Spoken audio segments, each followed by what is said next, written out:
Untuk pagi ini kita teruskan lagi pembacaan kitab Risalatul Tauhid Imam Arsalan Ad-Dimashqi rahimahullahu ta'ala. Pagi ini muka surat berapa kita ya? 20? 33. Ada saya tanda dekat 20 ni, mungkin silap ni. Ada tempat. Baik, muka surat 33, masih lagi kita berbicara berkaitan dengan tajuk fasal yang ke-6, tawakal dan tauhid. Minasyaitonirrajim. Bismillahirrahmanirrahim. Assalamualaikum warahmatullahi wabarakatuh. Alhamdulillahi rabbil alamin wal 'aqibatu lil muttaqin wala udwana illa 'alal zalimin. Asyhadu an la ilaha illallah wahdahu la syarika lah wa asyhadu anna sayyidana Muhammadan abduhu wa rasuluh. Allahumma salli wa sallim wa barik ala sayyidina Muhammad wa ala alihi wa ashabihi wa man tabi'ahum bi ihsanin ila yaumiddin. Allahumma syrah lana sudurana. Ya Allah, lapangkanlah hati-hati kami ya Allah. Wa hassin akhlaqana wa adabana. Ya Allah, keperelokkanlah akhlak-akhlak kami dan sempurnakanlah adab-adab kami ya Allah. Wa yassir lana umurana fid dunya wal akhirah. Ya Allah, kepermudahkanlah segala urusan-urusan kami sama ada di dunia dan terutamanya di akhirat nanti ya Allah. Allah marzuqna al-fahma wa ilma ya Allah. Engkau rezekikanlah kepada kami kefahaman dan ilmu pengetahuan ya Allah. Wal hikmata wal aqla, rezekilah juga kepada kami hikmah, kebijaksanaan dan akal yang waras lagi sempurna ya Allah. Bi rahmatika ya arhamar rahimin, dengan rahmatmu ya Allah ya arhamar rahimin. Walhamdulillahi rabbil alamin. Amma ba'd. Yang pertama yang saya hormati dan saya muliakan ya Puan Hajah Salwa dan seluruh jawatankuasa Urustia Raudatul Muslimah. Yang saya hormati dan saya muliakan para pegawai masjid. Yang saya hormati dan saya muliakan para ahli ilmu, tuan-tuan dan puan-puan, muslimin muslimat yang dirahmati Allah Subhanahu wa taala sekalian. Alhamdulillah, seperti biasa kita memulakan dengan rasa syukur, rasa terima kasih, rasa penghargaan terhadap seluruh nikmat yang telah Allah Ta'ala kurniakan pada kita. Dan oleh kerana masih lagi ada kesempatan masa untuk ucapkan selamat hari raya ya. Ini dah kali kedua ucap selamat hari raya ni. Selamat hari raya, maaf zahir dan batin. Biasanya orang yang banyak bercakap ni banyak silap, sudah pasti ya, banyak silap. Dan bila mana banyak silap, banyak dosa. Dan dosanya ada dua, satu dosa dengan manusia, satu dosa dengan Allah. Jadi harap-harap, dan dosa yang paling payahnya, yang sukarnya ialah dosa dengan manusia. Jadi minta maaf banyak-banyak kalau ada di sana kesilapan, tersasul dan sebagainya. Maklumlah bila mana mengajar ni kadang-kadang ada sesuatu yang kita terlepas cakap kan. Ada terlepas cakap, terlepas sesuatu penggunaan bahasa yang tak tepat, yang kadang-kadang mengguris perasaan-perasaan, terutamanya macam umur-umur yang macam ni kan, cepat sikit sensitif dan terguris. Adalah tu saya tambah tu. Baik, insyaAllah tuan-tuan dan puan-puan yang saya hormati dan saya muliakan, untuk pagi ini kita teruskan lagi pembacaan kitab Risalatul Tauhid Imam Arsalan Ad-Dimashqi rahimahullahu ta'ala. Pagi ini muka surat berapa kita ya? 20? 33. Ada saya tanda dekat 20 ni, mungkin silap ni. Ada tempat. Baik, muka surat 33, masih lagi kita berbicara berkaitan dengan tajuk fasal yang ke-6, tawakal dan tauhid. Ya, tawakal dan tauhid. Kenapa dibahaskan kedua-duanya? Kerana tawakal ini adalah bergantung kepada Allah. Dan kalau orang yang tidak mentauhidkan Allah dengan sebenar-benar tauhid, maka ada waktunya dia bergantung pada Allah, ada waktunya dia bergantung kepada selain Allah. Jadi sepatutnya dalam hidup kita ni tidak ada satu pun pergantungan yang kita letak pada sesiapa pun kecuali Allah. Saya selalu sebut kan, jangan bergantung kepada sesiapa pun. Jangan letak hati kita seluruhnya bergantung kepada sesiapa, sekalipun namanya suami, sekalipun namanya isteri, sekalipun namanya anak-anak. Apatah lagi orang selain daripada itu yang mungkin jauh sedikit hubungan dengan kita. Yang dekat dengan kita, suami yang ada tiap-tiap hari dengan kita tu pun, yang dia yang bagi duit kan, dia yang beli baju, dia yang beli beras. Ya ke? Oh. Adakah isteri yang beli beras? Sama lah suami pun. Dia ada suami sekarang ni, akhir-akhir zaman ni ramai dah suami duduk rumah, isteri yang bekerja. Bahkan dulu dia bekerja, dia sanggup berhenti untuk duduk di rumah. Akhirnya dia rasa pergantungannya sepenuhnya dengan isteri. Jadi jangan, walaupun seumpama itu, kedudukan seumpama itu redha meredai, tak ada masalah. Tetapi yang pastinya jangan bergantung. Yang bergantungnya hanya kepada Allah. Baik, seterusnya muka surat 33 tu sambungannya ialah an-nasu, manusia itu taihuna anil haq, sesat daripada al-haq. Al-haq di situ merujuk kepada Tuhan yang Maha benar. Allah adalah satu-satunya Tuhan. Allah adalah satu-satunya yang berhak disembah. Tidak ada Tuhan, tidak ada yang berhak disembah kecuali Allah. Sebab tu Allah itu ada waktunya ataupun namanya Al-Haq. Maka manusia ini sesat daripada Allah, daripada Tuhan yang Maha benar, bil aqli, iaitu dengan kata lain sesat di situ dengan makna yang lainnya ialah menjauhi Allah. Semakin hari semakin jauh, semakin hari semakin jauh. Ya, sepatutnya kita ni semakin hari semakin dekat, dan hakikat sebenarnya kita sememangnya kita semakin dekat. Ya, semakin bertambah umur kita, sebenarnya kita makin dekat. Makin dekat dengan apa? Makin dekat dengan kematian. Apa makna kematian? Kembali kepada Allah. Sebab tu di saat orang meninggal, kita baca inna lillahi wa inna ilaihi raji'un. Apa maksudnya? Kita sudah kembali pada Allah. Apa maksud kembali? Untuk bertemu. Apa maksud bertemu? Untuk dekat dengan Allah. Tapi sepatutnya manusia ni begitu, dan hakikatnya begitu. Tapi ada manusia ni dengan akal dia, difikir semata-mata dengan akal dia, dia makin hari makin jauh, makin tidak mengenal Allah, makin tidak mentaati Allah, makin tidak meyakini Allah, makin tidak bergantung kepada Allah. Itu maksudnya kalau semata-mata menggunakan akal. Batu akal ni kalau bijak tak kat mana pun jangan rasa terlalu bijak sehingga lebih bijak pada Allah. Ada rasa tak kadang-kadang? Bijak juga aku ni kan? Tengok Allah. Allah mana ada selesai masalah-masalah. Aku dah boleh selesai. Ya ke? Ada orang sampai tahap ni. Betul. Kalau tidak dia tak akan tolak cadangan-cadangan Allah dalam Quran. Nasihat-nasihat Allah dalam Quran. Hukum hakam yang telah ditetapkan oleh Allah dalam Quran. Tapi oleh kerana dia rasa lebih bijak daripada Allah, sebab tu dia buat keputusan yang tidak sama dengan keputusan Allah. Seolah-olah dia merasakan keputusan Allah itu tidak cukup baik. Betul ya? Biasanya orang yang buat keputusan atas muka dunia ni siapa? Hakim-hakim. Hakim-hakim tu sehingga mereka digelar arif, yang bijaksana. Bimbang-bimbang dalam masa orang duk segelar. Dia manusia ni, dia kadang-kadang kita panggil apa manusia ni ya? Dia terpesona atau terpedaya atau terlupa hakikat diri sebenarnya oleh kerana terlalu diangkat-angkat, dipuji-puji, dipuja-puja. Ada orang dipuja, sebab tu sampai rasa-rasa akhirnya dia hilang Allah yang sebenarnya. Akhir sekali dia rasa dia tu Tuhan. Kenapa? Kerana dipuja, ditaati, dipuji, segala-galanya. Sama juga kita ni, kalau kita ni rasa you ni bijak lah, I tak sangka lah you ni betul-betul bijak lah, saya rasa tak pernah jumpa macam you ni paling bijak. Macam mana? Betul ya? Akhir sekali duduk seorang-seorang senyum. Kenapa? Bijak juga I ni. Sampai akhir sekali sampai tak tutup aurat. Kenapa? Rasa bijak. Berapa ramai lawyer-lawyer yang dedah aurat? Okey dulu ya setakat tu. Bukan nak salahkan hakim, bukan nak salahkan lawyer, kerana mereka-mereka ni antara orang yang dianggap bijak. Bijak berhujah, bijak bercakap, bijak buat keputusan. Okey ya?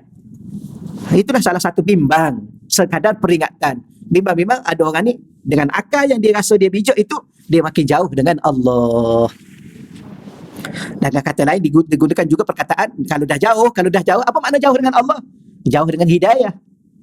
Apa makna jauh dengan Allah? Jauh dengan rahmat. Apa makna jauh dengan Allah? Banyak macam lah. Akhir sekali sesat.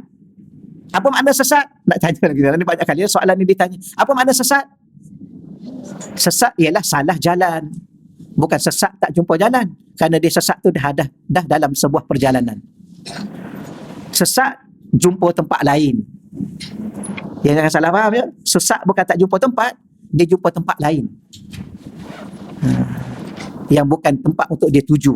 Baik, di situ ada satu nota kaki yang kita baca. Ini saya terjemah secara umum dari segi teks. Baik, maksud sesat dengan akal. Ini saya tanya di sini, apa makna sesat? Maksud dia sesat di sini dengan akal di sini adalah ketika mengutamakan akal dalam perkara-perkara yang berkaitan dengan hubungan antara kehambaan dan ketuhanan. Ini maksud dia. Sesat seseorang itu di saat dia mengutamakan akal dia. Ketika bila? Di saat berhubungan dengan Allah sebagai seorang hamba dan dengan Allah itu sebagai Tuhan yang disembah. Kita ni tidak lebih daripada hamba. Tak payahlah fikir lebih daripada itu. Ya, aku ni siapa ya? Tak payah. Aku ni adalah seorang hamba. Al-abdu abdun fi kulli hal, hamba adalah hamba dalam semua keadaan dan semua situasi. Di saat kita kaya pun kita hamba, di saat kita miskin pun kita hamba. Di saat kita masyhur, nama kita satu dunia pun kita tetap hamba. Di saat orang tak kenal, seorang pun tak kenal, orang kampung kita pun tak kenal kita, kita pun tetap sebagai seorang hamba. Satu dunia kenal kita, kita hamba. Kayanya kita, sekaya mana pun kita tetap sebagai seorang hamba, miskin pun hamba. Hamba adalah hamba dalam semua keadaan.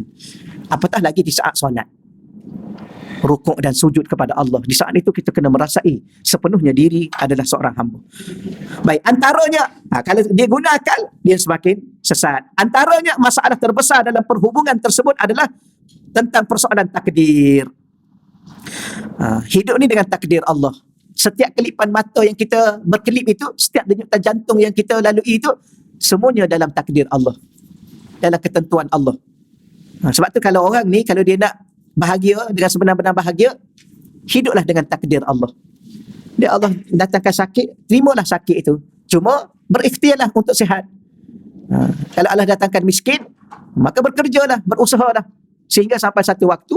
Tapi jangan pula, kenapa pula saya ni miskin, kenapa saya sakit, orang lain tak sakit macam saya, kenapa saya susah, orang lain tak susah macam saya. Orangnya tak akan bahagia selama-lama. Dan dia sendiri pun akan berada di situ sahaja kerana tak mampu menyelesaikan masalah dia yang ditimpa oleh Allah dengan dalam bentuk ujian. Kita ingat ya, ujian ni salah satu tujuannya Allah nak angkat kedudukan kita. Itu Allah uji. Tak payah cerita panjang lah yang kita masuk periksa tu. Darjah 1, darjah 2, darjah 3. Kenapa? Kerana nak naik ke tahap-tahap seterusnya. Itulah Allah Ta'ala. Dia sayang pada kita, maka dia uji kita. Kenapa Allah uji kita? Kenapa Allah tak angkat terus kita ke tahap yang mulia? Kerana orang ni, tuan-tuan sekalian, kalau dia Allah angkat terus dia tak faham apa makna itu, sesuatu yang dianugerahkan. Itu tak apalah, kita nanti panjang pula. Takdir, perbuatan makhluk, keadilan Tuhan. Ini beramai juga orang yang petikai keadilan Allah. Allah ni adil tak? Allah bagi orang ni senang, bahagia semua sekali. Kita ni tak apa-apa. Ni Allah ni seolah-olah. Ni bahaya benda-benda gini ya. Kenapa? Kerana ukurannya pada akal.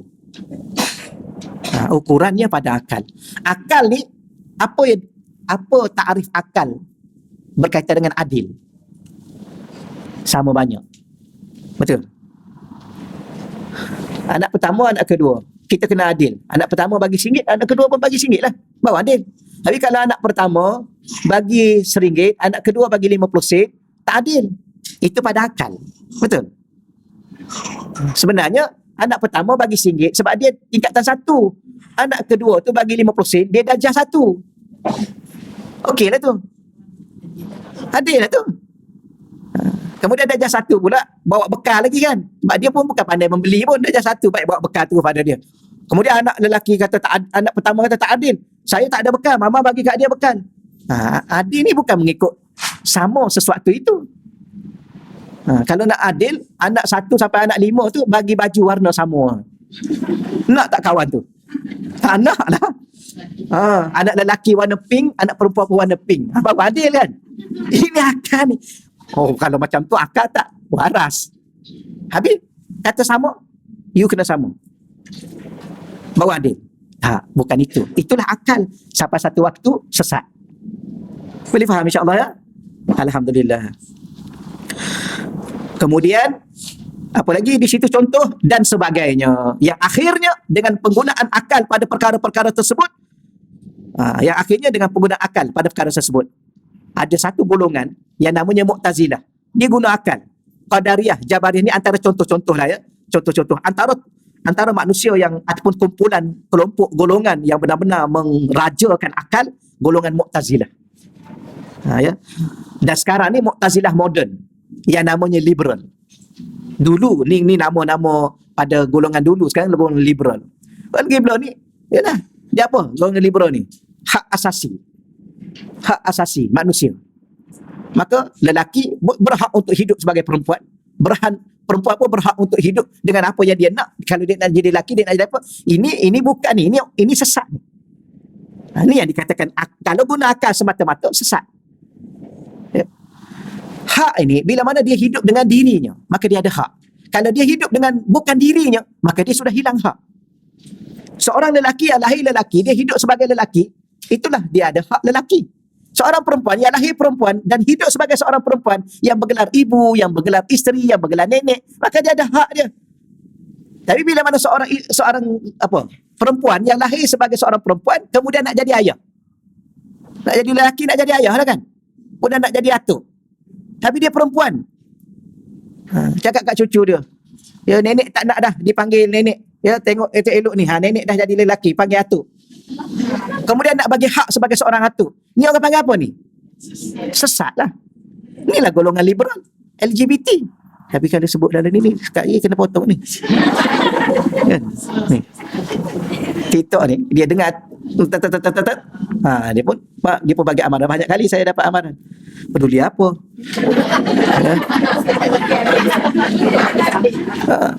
Tu yang saya cakap dulu kan. Tak apalah. Nak cakap apa? Nak cakapnya bahawa manusia ni dia kena hidup sebagai manusia. Macam mana nak jadi manusia? Dia kena hidup dengan kemanusiaan. Sebagaimana binatang, dia kena jadi binatang. Pernah jumpa binatang nak jadi orang? Atau binatang? Dan binatang ni, macam mana nak jadi binatang? Dia kena hidup dengan sifat kebinatangan. Begitu juga syaitan. Dia nak jadi syaitan, dia kena hidup sebagai sifat kesyaitanan. Tapi syaitan ni kita tak pernah dengar dia nak jadi binatang. Sebagaimana binatang tak pernah kita dengar dia jadi syaitan. Tetapi ada manusia ni, dia tak jadi semua. Ini bahaya. Manusia ni, dia tidak ada sifat kemanusiaan, dia tidak ada sifat kebinatangan. Sepatutnya kalau tak jadi manusia, jadilah yang satu lagi. Tak.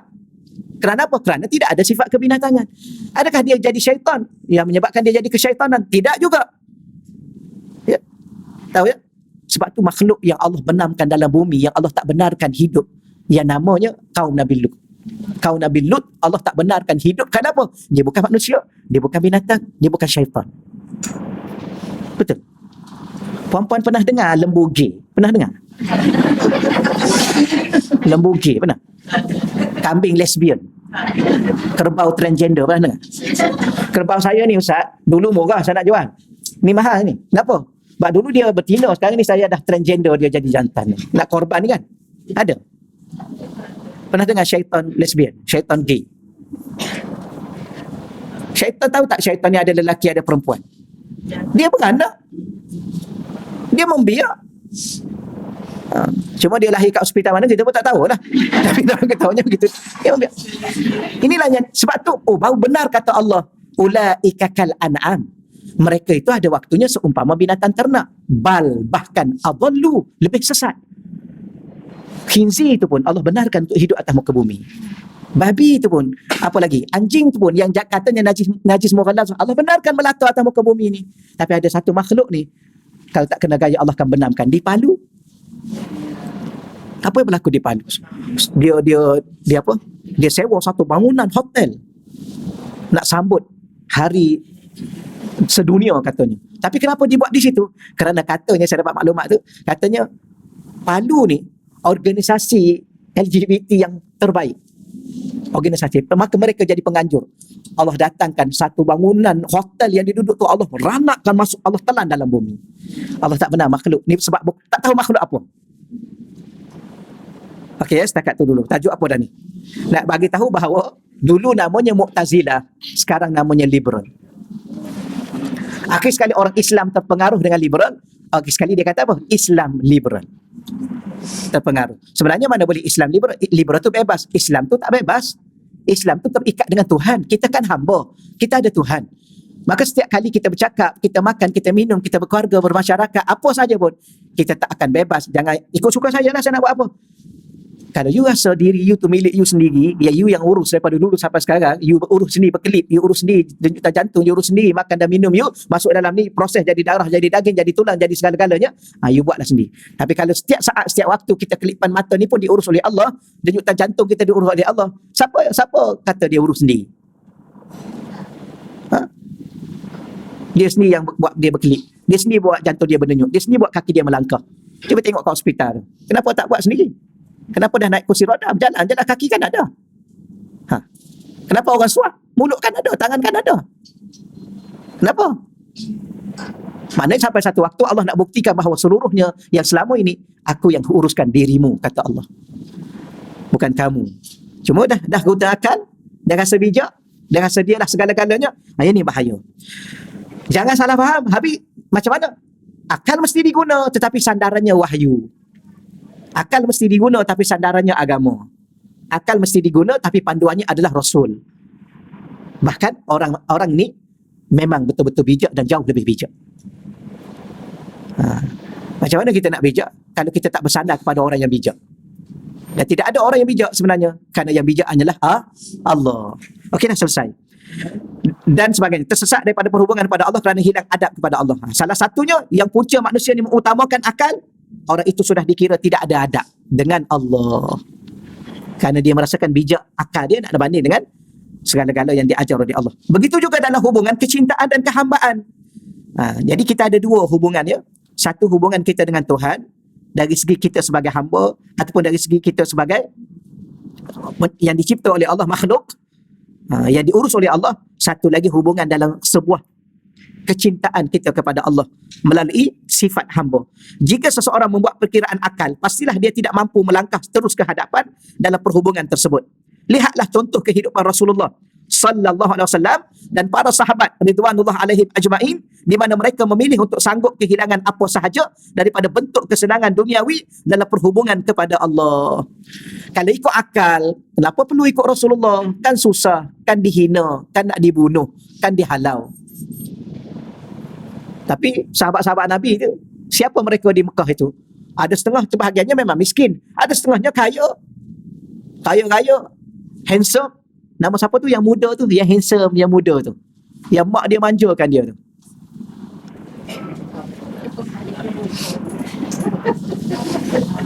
Tak ingat ya?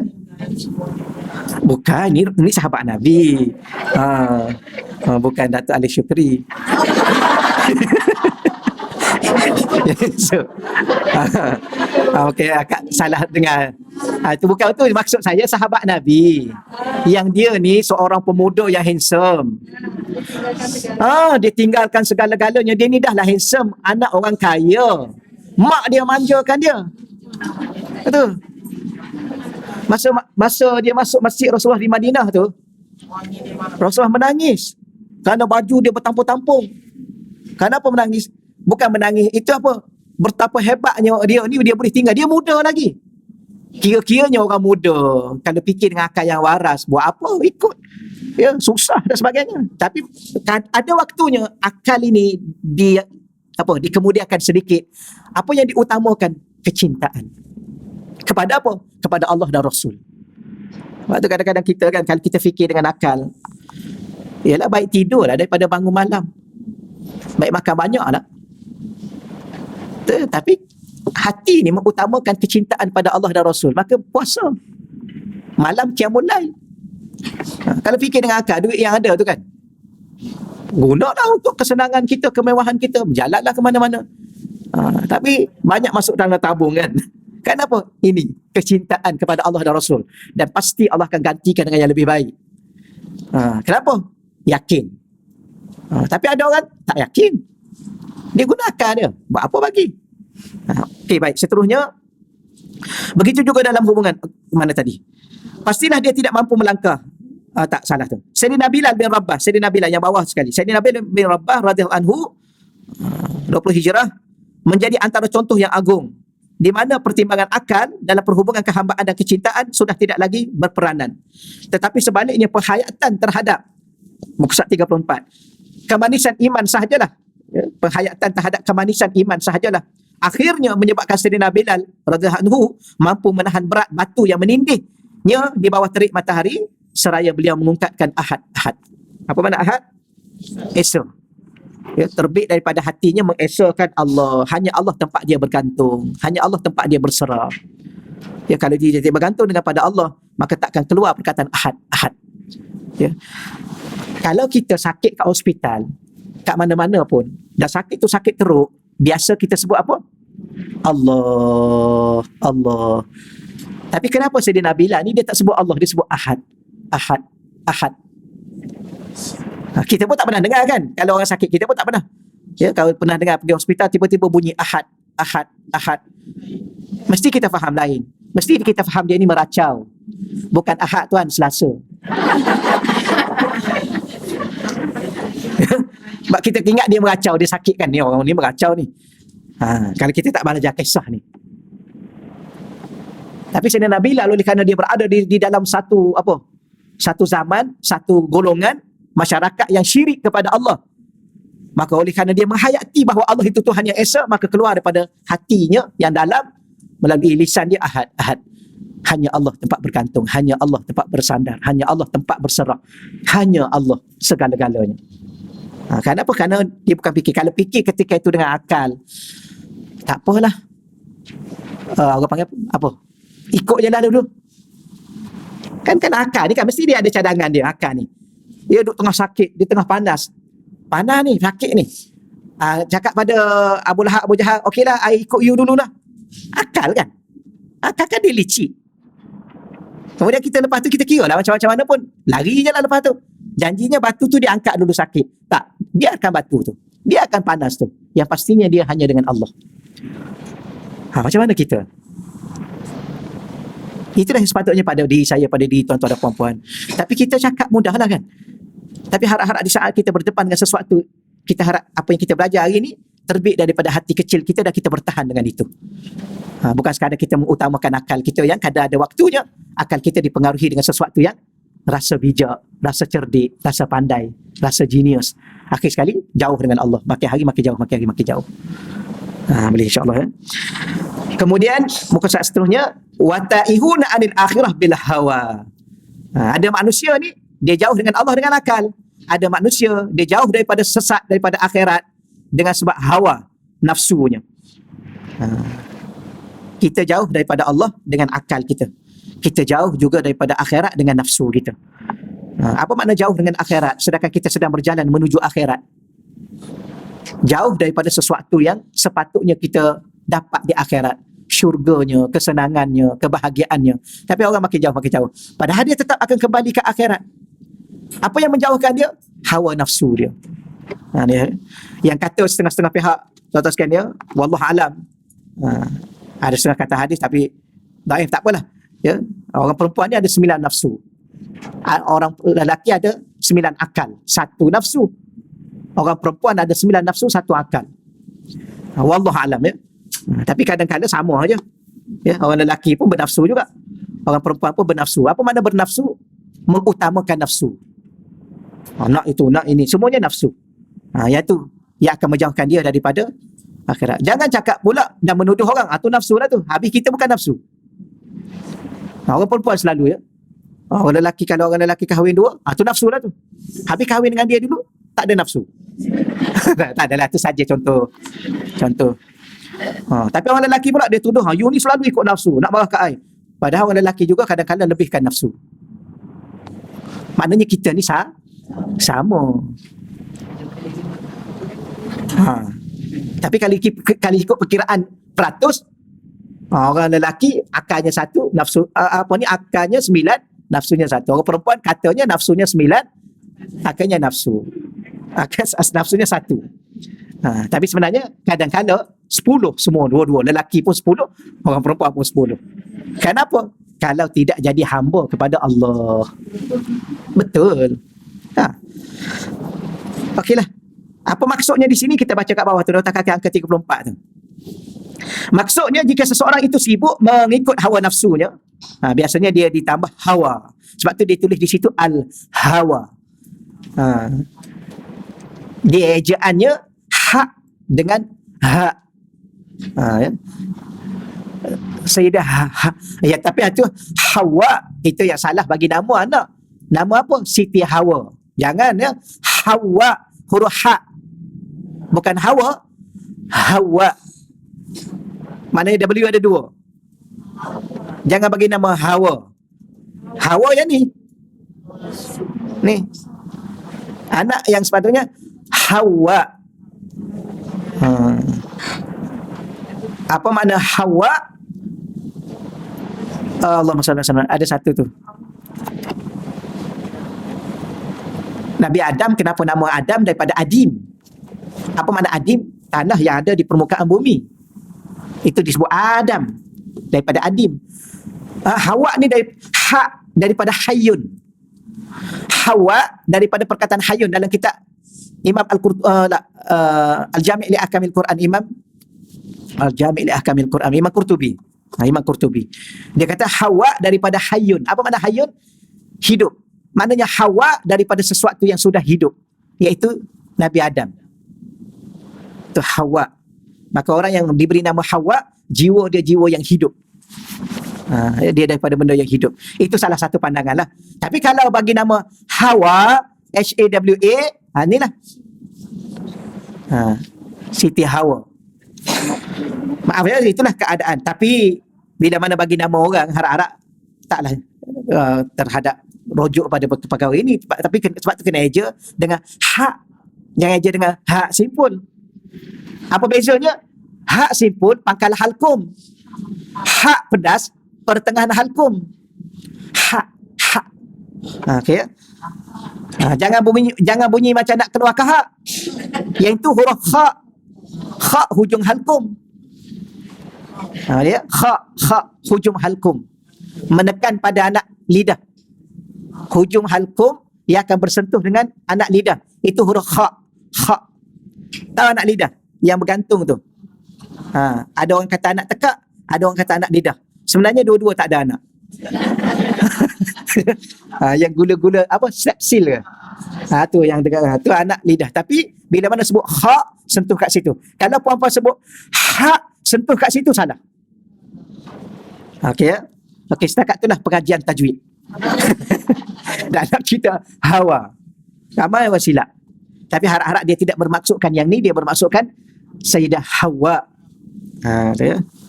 Baik, kemudian kita ulang balik sedikit bahawa jika seseorang sibuk mengikut hawa nafsunya, maka dia akan kehilangan kesenangan akhirat yang abadi. Nafsu dia nak makan, dia makan semuanya.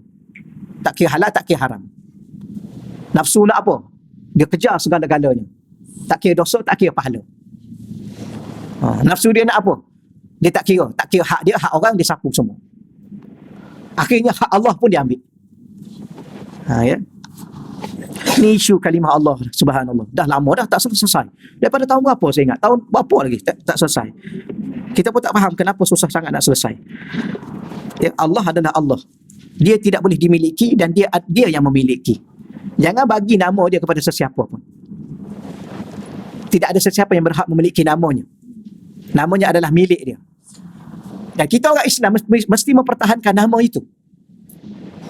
Kerana kita beriman kepada dia yang memiliki nama tersebut. Jangan bagi kepada orang yang tidak beriman kepada dia dan namanya.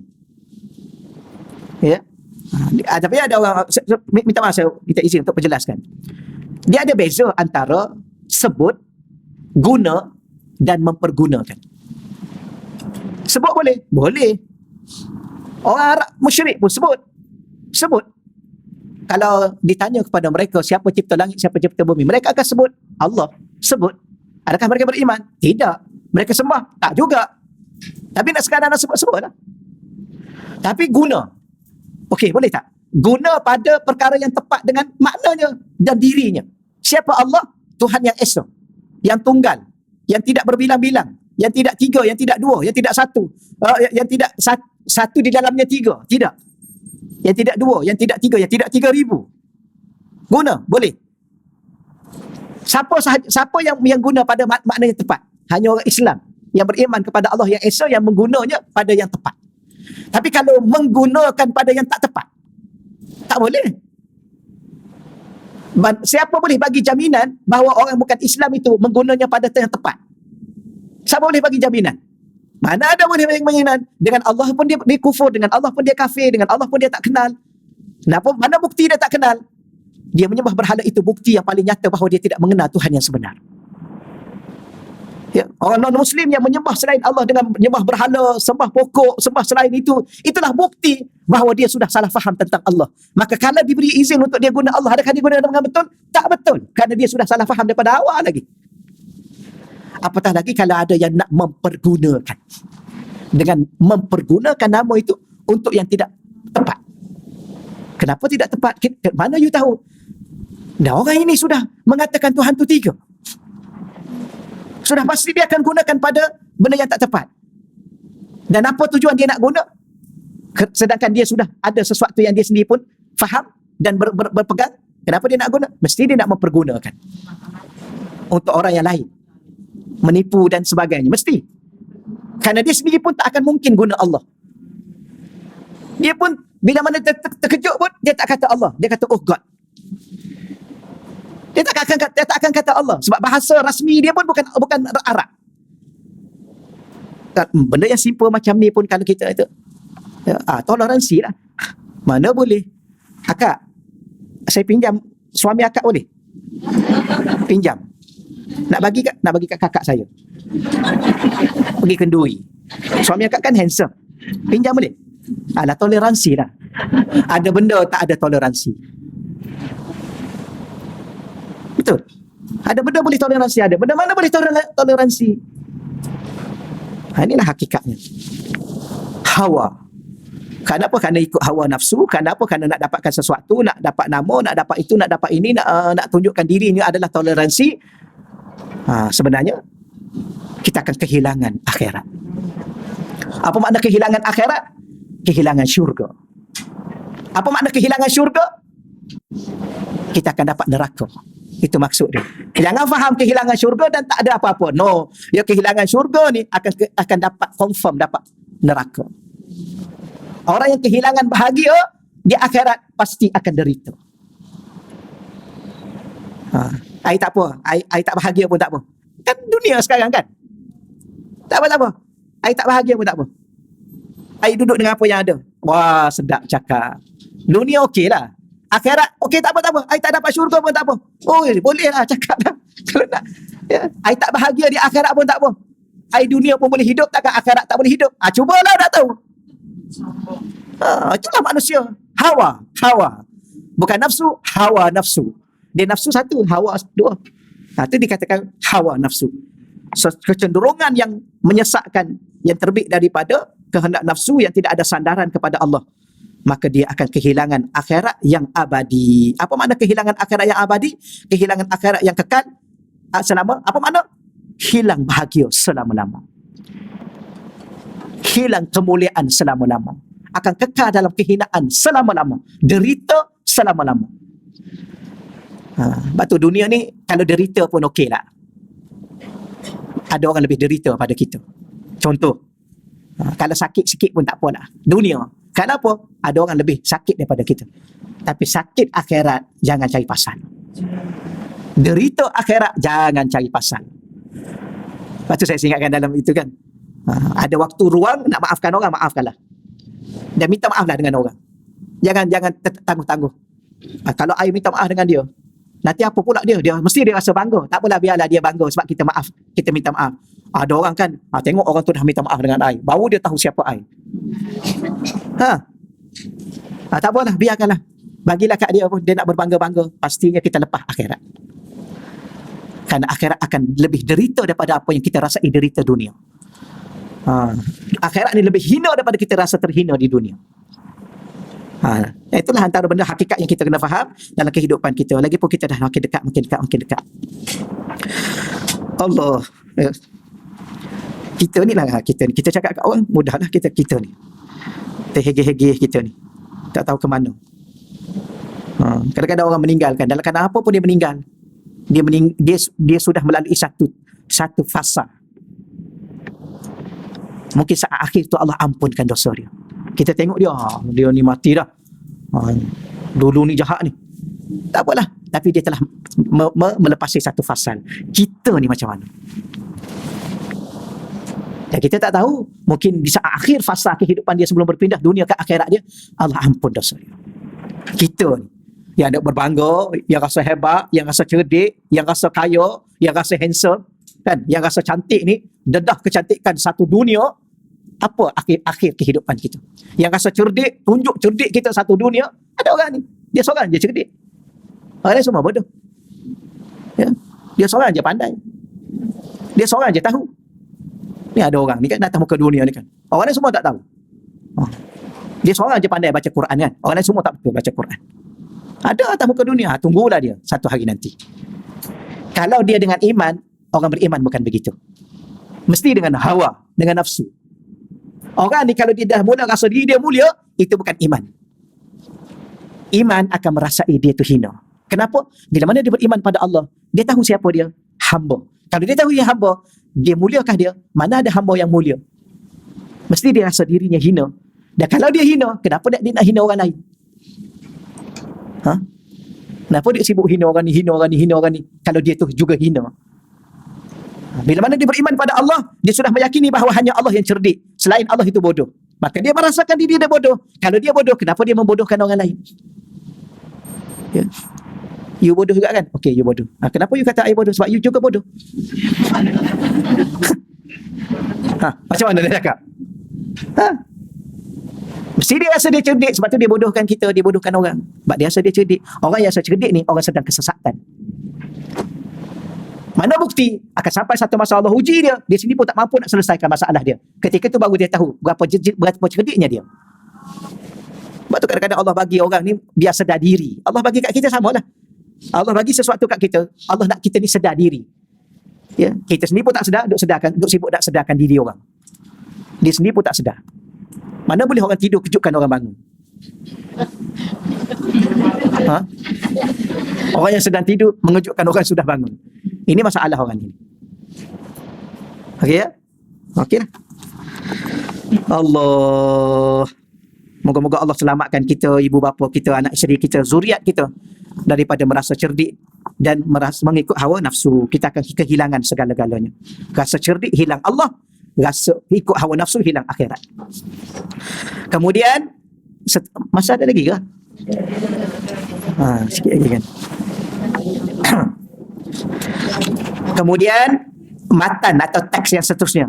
Mata talabtal haqqa fa mata, fa tu tertinggal. Fa maka talabta, fa mata, maka jika kamu.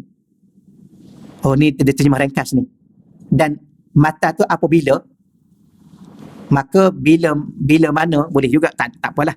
Talabta, kamu menuntut Allah atau kamu mencari Allah. Tapi kalau kita kata mata di situ mungkin in dengan makna syarat, maka jika kamu mencari al-haq, mencari Tuhan yang maha benar, bil aqli, maka jika kamu mencari Allah dengan akal kamu, tapi ada kurungan di situ, semata-mata, jangan salah faham ya, faqad dalalta, maka kamu telah pun sesat. Maka jika kamu mencari Allah dengan akal kamu semata-mata, faqad, fa tu maka qad, sungguh-sungguh, dalalta, kamu telah pun sesat. Famata talabtal akhirah, dan jikalau kamu mencari akhirat bil hawa, dengan hawa nafsu, faqad dalalta, maka kamu juga telah sesat. Di situ ada nota kaki angka yang ke 35 tu kan. Ungkapan ini merumuskan kesimpulan, merumuskan bahawasanya ada akal dan nafsu adalah tabir-tabir yang menuntut kesempurnaan perhubungan kepada Allah. Saya ulang lagi sekali. Ungkapan ini merumuskan bahawasanya akal dan nafsu adalah tabir-tabir, hijab-hijab, dinding-dinding yang menutup kesempurnaan perhubungan kepada Allah. Kita sekarang sedang berhubung dengan Allah, sedang berinteraksi dengan Allah melalui apa? Melalui ibadah, melalui muamalah, melalui nikah kahwin, melalui apa sajalah yang kita hidup di dunia ni, pada ruang-ruang kehidupan, lapangan kehidupan, lapangan ekonomi, lapangan kemasyarakatan, kekeluargaan dan sebagainya, kita sedang berinteraksi dengan Allah sebagai seorang hamba. Maka di saat itu, sebagai seorang hamba, mesti bergantung, mesti menyandarkan, mesti segala-galanya hanya kepada Allah. Melalui alat-alat yang Allah bagi, pertamanya akal. Yang keduanya nafsu. Adakah tinggalkan seluruhnya nafsu? Tidak. Tapi nafsu yang ikut Allah. Nafsu mana? Nafsul mutmainnah. Akal yang mana? Akal yang waras. Lepas tu kita baca doa tadi kan, Allahumma rzuqnal fahma wal ilma wal hikmata wal aqla. Ya Allah, engkau rezekikan kepada kami. Kalau terjemah literal, Allah marzuqnal fahma, Allah, ya Allah, engkau rezekikan pada aku faham. Wal ilma, engkau rezeki juga pada aku ilmu. Wal hikmah, engkau rezeki pada aku kebijaksanaan. Dan engkau rezekikan pada aku, ya Allah, akal. Kenapa minta lagi akal? Sedangkan akal itu sudah sedia ada dalam diri kita. Kenapa minta rezeki akal? Akal yang waras, akal yang sempurna, akal yang taat, akal yang tunduk kepada Allah. Itu maksud dia. Mana kena minta? Kena minta. Ya. Tambah-tambah kita rasa kita bijak. Dan memang sememangnya orang ni memang bijak. Kita akui ya. Kita duk fikir, dah dekat sejam tak nampak-nampak penyelesaian. Dia datang, apa masalah ni? Saya ada masalah ni. Mudah aja dia cakap 1 saat. Ya tak ya juga kitanya. Bijaknya dia. Tapi walau sebijak mana pun, dia tetap akan bersandar kepada Allah. Kalau tidak, dia akan kehilangan Allah. Puan-puan, kita nak bagi tahu macam mana ya? Kadang-kadang kita sebut, tapi mungkin kita tak rasa. Kalau saya nak tanya puan-puan dan tuan-tuan, apakah yang puan-puan kalau hilang, terlalu amat rasa kehilangan itu? Apa yang puan-puan pernah hilang, dan terlalu amat rasa kehilangan? Hilang apa? Hilang mak. Isteri jawab lah. Memang majoriti akan jawab hilang mak. Hilang suami, okey. Betul. Hilang isteri, okey. Isteri boleh cari lain. Suami pun boleh cari lain. Mak tak akan boleh diganti. Hilangnya selama-lamanya. Tapi mak masih boleh bertemu di akhirat. Tapi ada satu kehilangan yang kalau orang itu faham, hilang Allah dalam kehidupan dia, dia akan hilang dunia dia dan akan hilang akhirat dia. Ni. Bahkan balik akhirat Allah tak nak tengok muka dia, balik akhirat Allah tak nak bercakap dengan dia, balik akhirat Allah humban dia dalam neraka selama-lama. Itulah kehilangan yang sebenar-benar kehilangan. Sebab tu derita yang paling derita bagi orang yang mengenal Allah di saat dia kehilangan Allah dalam solat dia. Tak hati dia, tak sesaat hati dia ke lain. Itu suatu derita yang terlalu amat derita. Kan ada seorang sahabat kan, duduk solat dalam kebun. Dia tengok burung dalam kebun dia. Kan cerita ni. Dia pun terpesona, cantiknya burung. Akhir sekali, dia selesai solat. Dia kata burung yang ada dalam kebun dia ni melalaikan dia. Dia jumpa Rasulullah, dia bagi kebun dia seluruhnya pada Rasulullah. Kerana benda ni melalaikan dia. Padahal lalai sahabat dalam solat dengan lalai kita, tak payahlah diukur. Tak payahlah diukur. Dia tak akan mampu kita. Dia bagaimananya apa? Kerana dia merasa suatu kehilangan yang terlalu amat. Kehilangan, derita yang terlalu amat. Derita di saat kehilangan Allah. Tapi kita bila mana bicara tentang Allah, kita rasa hilang Allah dalam solat kita pun, kita tak rasa apa-apa. Ya? Masa sujud kita hilang. Hilang ingatan. Hilang apa? Ya, bangun-bangun rakaat kedua ke ketiga. Hilang habis solat kita rakaat-rakaat. Padahal 4 aja pun rakaat paling banyak. Pelik ya? Tapi dahsyatnya syaitan ni, dia boleh tipu kita. 4 ni pun kita terpedaya tak tahu. Berapa ya? 2 ke 3? 3 ke 4? Yang teruk lagi, 4 ke 5? Mana ada 5? Mana ada solat 5 rakaat? Dia boleh bertanya dalam hati dia, 4 ke 5? Tapi ada tak yang pernah bangun rakaat yang ke-5? Ada. Imam tu. Makmum tu okey sikit lah. Imam, subhanallah, bangun juga. Subhanallah, bangun juga dia. Macam gaya baru ni kan. Ada imam tertinggal apa? Yalah, manusia adalah manusia. Mungkin hikmah Allah nak ajar kita satu Malaysia ni, bahawa takbir itu sunat, solat itu pun sunat. Tak tahu. Habis yang ganti tu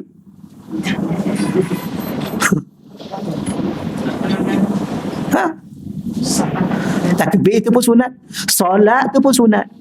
Tapi tak apa, kita belajar. Alhamdulillah, saya pun dapat ilmu. Okay. Tapi nak bagi tahu betapa jiwa dan hati kita dengan Allah, itulah dalam hati kita Allah. Itulah. Nak cakap apa? Puan-puan pernah tak dalam hati tu terlupa suami? Pernah tak? Jumpa kawan kat mana ya? Kat mana jumpa kat kawan? Ya? Kat rumah terbuka lah. Kan? Datang seorang. Suami tak datang. Saya ni ada suami ke tak? Pernah? Mana ada pernah? Puan-puan pernah lupa isteri? Haji datang seorang, Haji. Tak nak, selalu datang dengan isteri seorang. Termenung. Kenapa Haji termenung? Saya ni ada isteri ke Ustaz? Sudah. Tapi Allah lupa. Dalam solat lupa Allah. Bukan di luar solat. Dahsyatnya kita ya. Tak malu ke? Tapi balik akhirat nak masuk syurga semua ni selama-lama Allah minta 4 rakaat. 1 rakaat 2 minit lah kalau katakan. Mana ada 1 rakaat 2 minit? Seluruh solat itu 5 minit. Tapi kalau solat subuh 1 minit setengah. 1 minit, 2 minit, 3, 5 minit pun tak mampu bertahan kita dengan Allah. Tiba-tiba kita minta syurga selama-lama. Tak malu? Subhanallah. Itulah kita dalam apa yang kita sedang lalui ni. Allah. Sebenarnya salah satu puncanya akal atau nafsu yang menyebabkan menutup, mendinding kesempurnaan hubungan kita dengan Allah. Akal kita sangat terbatas daripada hikmah-hikmah Allah dalam interaksi dan perintahnya. Akal kita ni sebenarnya terbatas. Tak payahlah cakap bijak tak kat mana, sampai satu waktu dia terbatas. Salah satu benda yang terbatas ialah gagal dalam memahami hikmah-hikmah di sebalik apa yang sedang berlaku. Akhir tu baru tahu, oh macam ni patutlah Allah buat begini. Dah akhir dah. Lambat. Yang paling dahsyatnya, dah mati dah baru tahu. Ini paling terlewat. Lepas tu minta dengan Allah, ya Allah, maafkanlah aku ya Allah. Aku bukan tak menerima apa yang kau takdirkan ke atas diri aku ya Allah.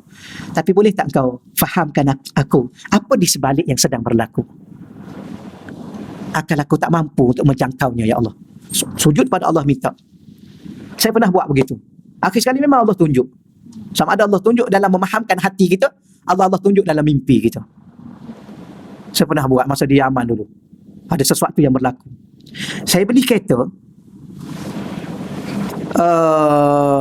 yang betul-betul dapat naik kereta tu seminggu. Kemudian minggu yang kedua masuk bengkel. Dah masuk bengkel dah. Minggu ketiga balik sekejap. Kemudian sampai ke sini, pergi basuh, parking, saya mengajar, tengah itu parking. Saya pun balik tidur. Saya pun bangun, tengok call dekat 30. Tengok orang ni, apa ni? Rupa-rupanya jiran call. Ada orang datang ambil kereta. Rupanya kereta kena curi. Jadi, Ustaz bagi kereta kat siapa? Mana ada saya bagi kereta? Tapi ada orang datang ambil. Dia ada kunci. Dia buka. Dia bawa pergi. Satu, ada seorang tu, Ustaz, kereta Ustaz kena tarik ke? Ustaz tak bayar ke? Sedap je mulut dia. kita baru beli seminggu. Dia kata tak bayar. Saya kata tak bayar apa? Baru 2 minggu lepas baru ambil kereta tu. Bank pun tak call lagi suruh bayar. Okey. Lepas tu ada satu, Ustaz, kereta Ustaz saya rasa kena curi lah. Sebab yang datang ambil tu Cina. Cina. Kata mana? Lepas tu macam-macam. Okeylah. Tak apalah. Nak ceritanya kena curi. Lepas tu saya pun pergi ke Yaman. Saya pun minta dengan Allah. Saya kata, Allah, di bumi yang barakah ini ya Allah, dengan zikir-zikir daripada para awliya semua sekali, aku solat hajat. Rupanya puan-puan, Allah bagi 2. Pertama, naik kereta tu, dia hilang kawalan, dia pergi langgar dinding. Hancur kereta tu. Saya ada dalam tu. Yang kedua, saya tak puas hati lagi. Saya solat lagi, minta lagi dengan Allah apa hikmahnya. Kerana akal kita tak mampu untuk kita kata nak fahami apa sebenarnya hikmah. Saya pun solat hajat lagi, doa lagi, zikir lagi, selawat pada Rasulullah lagi. Baru tidur malam tu, masa tu saya seorang. Yang mimpi yang kedua tu, saya dengan keluarga. Dengan keluarga, anak-anak semua sekali, pergi berjalan. Tiba-tiba kereta tu terbakar. Saya kata, saya pun bangun. Terima kasih ya Allah. Ya, aku bersyukur, terima kasih ya Allah. Terima kasih engkau, itulah hikmah dia. Jadi saya pun senyum. Kenapa saya senyum? Kerana orang tu yang naik tu, yang curi tu, saya rasa sudah terbakar dengan kereta tu. Tak adalah. Yang tu saya tambah. Yang tadi aja. Allah, terima kasih lah ya Allah. Maknanya kalau saya naik kereta tu, mungkin satu hari nanti saya dengan satu keluarga akan terbakar dalam tu. Sebabnya wallahu alam. Itu hikmahnya. Jadi asal lapang. Ada seorang haji tu pula, dia kerja di satu bank, dia tahu kereta saya kena curi, dia pun urus dengan insurans tu kan. Semua sekali bayar habis semua, tak ada apa-apa. Baru 1 bulan tak sampai. Dia pun semua lagi. Oh, macam tu rupa-rupanya.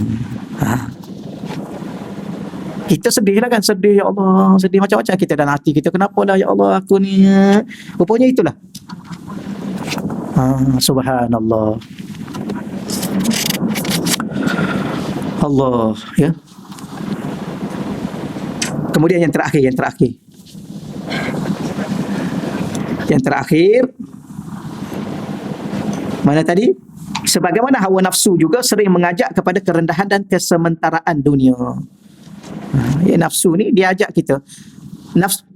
Kalau kita nak tahu, kadang-kadang orang duk tanya, saya dah sebut di sini, saya ulang lagi sekali. Orang tanya kita, macam mana saya nak beza saya ni digoda oleh syaitan atau saya ni antara syaitan dengan nafsu. Baik, dia beza. Nafsu ni biasanya dia menggoda. Itu nafsu. Dia goda kita. Sedap tu, makan lah. Apa lagi? Pergilah ke situ, seronok tu. Dia goda. Syaitan ni pula dia tipu. Syaitan dia tipu. Dia tipu macam mana? Alah, tak payahlah baca Quran lagi, besok kan masih ada. Dia tipu. Alah, you enjoy je lah, you kan masih muda. Padahal berapa ramai orang yang muda mati. Tak apa, you kan masih sihat. Masa sakit lah, itulah. Ya, masa sihat ni buat je lah dulu. Dia tipu dalam bentuk penipuan-penipuan. Alah, ambil lah yang ada kat dunia ni, bermewah-mewahan lah, ya. Begitu pun sekali orang tenggelam dalam kemewahan. Contoh, aja kemasyhuran. Berapa ramai orang yang mengejar kemasyhuran dunia, sanggup segala-galanya, dedah aurat, dedah segala-galanya, buat segala-galanya, halal ke haram. Itu ditipu. Ya, masa dunia rasakanlah dunia dulu, masa dunia ambillah dunia sebanyaknya dulu. Ya, akhirat itu akhirat, dunia adalah dunia, ditipu gitu. Padahal berapa ramai manusia yang kalau dia terlalu mengejar dunia, akhir sekali dia hanya jadi dunia semata-mata hidup dia akan terlepas akhirat. Ditipu dengan umur muda, ditipu dengan cantik. You kan cantik. You kan handsome, you kan, dia kata apa? You kan sadar. Sadar kan? You kan ramai peminat. Ditipu. Akhir sekali kita tenggelam dalam begitu. Tahu-tahu mati. Tahu-tahu mati. Berapa ramai orang handsome mati? Jangan tertipu dengan handsome. Berapa ramai orang cantik mati? Berapa ramai orang kaya mati? Berapa ramai orang masyhur mati? Jadi tapi syaitan tipu. Tapi nafsu dia goda. Dia goda gitu. Makan banyak-banyak. Makan sedap-sedap. Pergilah nak situ, seronok tu pergi situ tu. Pergi main apa? Main belon tu. Belon ada gas tu kan. Kat mana? Kat Turki. Naik. Oh, seronok naik belon. Orang Sarawak aja naik belon. Kita orang Malaysia pergi naik belon juga contoh. Tak ada gitu. Lama pula nak habis ni, kenapa ni tak habis-habis lagi ni. Baik, kedua-dua ini sering menjadi penghalang dan kemuncak perhubungan kepada Allah. Akal dengan nafsu menjadi penghalang. Hanya iman dan tauhid. Akhir sekali kembali kepada hati. Hati yang mana? Hati yang ada iman, ada tauhid sahaja yang mampu memandu manusia melalui akal dan nafsunya juga. Jadi iman yang memandu akal, iman yang memandu nafsu. Salah tak akal dan nafsu? Tak pernah salah kalau kita tidak memandunya dengan iman kepada Allah untuk menuju al-haq, menuju Allah. Kita sekarang sedang dalam sebuah perjalanan, satu destinasi kita, tempat tujunya adalah perjalanan kita kepada Allah dan kebahagiaan akhirat, iaitu melalui kehambaan dan kecintaan kepada Allah. Nak berjalan kepada Allah dengan akal yang dipandu kepada Allah. Nak bahagia akhirat dengan nafsu yang dipandu dengan iman melalui apa? Kehambaan dan kecintaan. Dia selalu ulang dalam kitab ni. Hamba dan cinta. Macam mana nak jadi hamba Allah? Cinta Allah. Macam mana nak cinta Allah? Belajar cinta kepada Rasulullah. Macam mana nak cinta Rasulullah? Cintailah ahli keluarga baginda Nabi. Ya. Ni nak datang ni kan? Ni Habib Omar nak datang. Masjid Negeri dah banyak jadual-jadual. Allah, saya tapi tak payah cerita lah. Ustaz selalu nak cerita, patut tak nak kan? Itu salah satu caranya supaya dengar. Tak ada, saya tersilap begini. Pihak Masjid Negeri tanya saya, Ustaz, ada pihak ni yang menganjur program Habib Omar ni, haul imam haddad ni. Jadi dia nak Ustaz nak bagi tausiah. Saya kata okeylah, bolehlah, nak ambil barakah. Kemudian rupanya bila mana datang jadual, saya tak tahu, saya ingatkan ada haul tu kita pergi je lah, patut ada tausiah sikit Rupanya program yang Masjid Negeri 27 hari bulan ni, petang tu pentausiah pertama, petang tu Habib Omar, malam tu maghrib pentausiah kedua saya, pentausiah ketiga Habib apa tak tahulah. Ada Habib. Saya pun duk fikir sekarang ni, saya nak minta diri ke apa, nak minta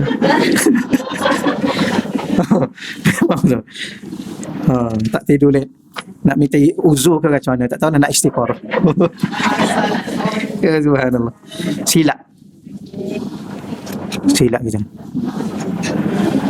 Saya ingat program tu umum, program sama-sama ni, sama-sama ustaz. Itulah ada Habib Omar nak datang. Allah, para habaib ni, apa saya nak bagi tahu apa? Macam mana nak cinta Allah, cinta Rasulullah. Belajar mencintai Rasulullah, kita akan mencintai Allah. Macam mana nak cinta Rasulullah? Cinta ahli keluarga baginda Nabi. Ya. Berapa ramai di luar sana membenci ahli keluarga Nabi, dah mempertikai. Orang ni tak akan cinta Nabi dan dia tak akan cinta Allah. Dan macam mana nak cinta ahli keluarga Nabi? Cinta para alim ulama. Alim ulama ya, bukan ustaz macam kita ni. Ni kita ni ustaz aja. Tak payahlah duk rasa lebih-lebih. Ya, kau ustaz pun tak tahu juga. Kau bukan ustaz pun. Betul. Berapa ramai ustaz, mungkin saya termasuk salah satunya, yang ustaz yang bukan ustaz, yang tak layak jadi ustaz. Kenapa? Kerana adabnya apa semua sekali tak ada adab semua sekali dengan Allah, dengan Nabi, dengan ahli keluarga Nabi, dengan semua ulama. Sebab tu saya syukurlah Allah bagi lagi boleh mengaji. Ngaji lagi ni maknanya bukan ustaz lah, duk mengaji. Baru balik semalam pukul 8 sampai pukul 8 semalam. Balik daripada Riau mengaji. Mengaji tu pun terhegeh-hegeh dah mengaji. Dah umur. Sebab tu orang kata mahasiswa. Kita ni bukan mahasiswa, mahasiswa. Saya ni mengaji mengantuk. Rupanya baru kita faham. Baru pasal tu, kenapa saya mengajar apa-apa mengantuk? Masa saya belajar pun mengantuk juga. Dia tengok sebelah, tidur sebelah. Tak payah cakap lah siapa tidur. Tidur. Setakat tu dahululah puan-puan minta maaf. Saya tengok jam tu sebab apa?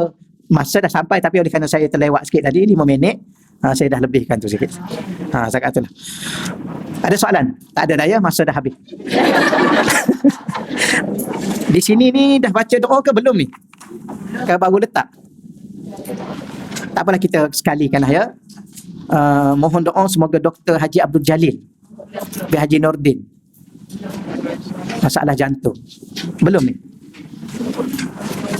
Tak, kita sama-sama doa lah. Kalau dah doa pun ya tak salah, kita doa lagi sekali. Auzubillahi minasyaitonirrajim. Bismillahirrahmanirrahim. Wassalatu wassalam ala asyrafil anbiya'i wa mursalin wa ala alihi wa sahbihi ajma'in. Allahumma salli ala sayyidina Muhammadin tibbil qulub wa dawaiha wa afiyatil abdan wa shifaiha wa nuril absar wa dhiyaiha wa ala alihi wa sahbihi barik wa sallim.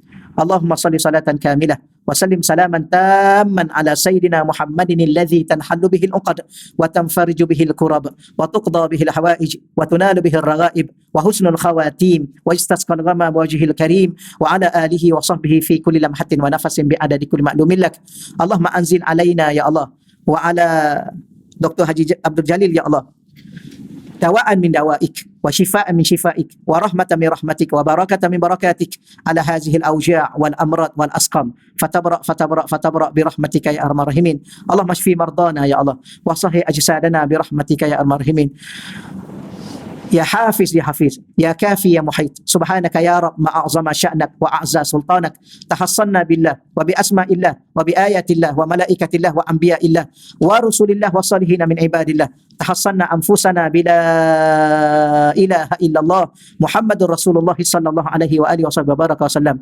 Allah mahrusna bi ainika allati la tanam wa kunufna bi kanafika alladhi la yuram warhamna bi qudratika alaina fala nahlik wa anta siqatuna wa raja'una ya ghiyasal mustaghisin ya riyasal mustaghisin ya riyasal mustaghisin.